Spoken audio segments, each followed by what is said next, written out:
This is slump test. ஓகேங்களா?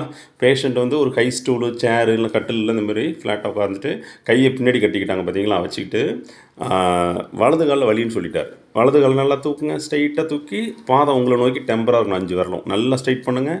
லைட்டாக குனிஞ்சேருங்க, நல்லா குனிஞ்சிருங்க. முன்னாடி லைட்டாக குனிஞ்சிருங்க, நெஞ்சு சுருக்கி நல்லா இப்படி வாங்க. இப்போது இது ஸ்லவுச் பொசிஷன், முதுகு வளைச்சிருக்காங்க, தலையும் குனிஞ்சிருக்காங்க.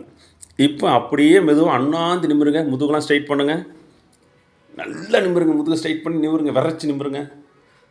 இப்போ நல்லா இருக்கா? வலி குறையுதா? இடுப்பு வலி, தொட வலி இருக்கா? இல்லைன்னு சொல்லி இருக்குது. குறைஞ்ச மாதிரி தெரியுதா? லைட்டாக நல்லா ஃபீல் பண்ணி போடுங்க. இன்னொரு டைம் பண்ணுங்கள், ரிப்பீட்டர் பண்ணுங்கள், பொறுமையாக பண்ணுங்கள். ஓகேங்களா? இன்னொரு டைம் பண்ணலாமா? நல்லா இப்படி குனிஞ்சிக்குங்க, நல்லா இப்படி என்ன பாருங்கள், கை இப்படி கட்டிட்டுலாம் நல்லா குனிஞ்சிக்கிட்டு அப்படியே நிமிருங்க. நிமிருங்க, நிமிர்ந்துட்டு நல்லா நிமிருங்க. தலையை மேல் நோக்கி பாருங்கள், நல்லா மேலே பாருங்கள். இதுதான் ஸ்லம் டெஸ்ட்டு.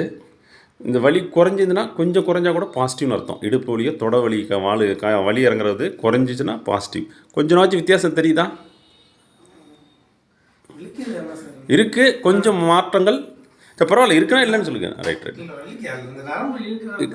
இருக்குது. அது கொஞ்சம் இன்னொரு டெஸ்ட் இருக்குது, ஏற்கனவே ஒன்று பார்த்தோம். இது பேர் ஸ்லம் டெஸ்ட். ஓகேங்களா? ரைட்.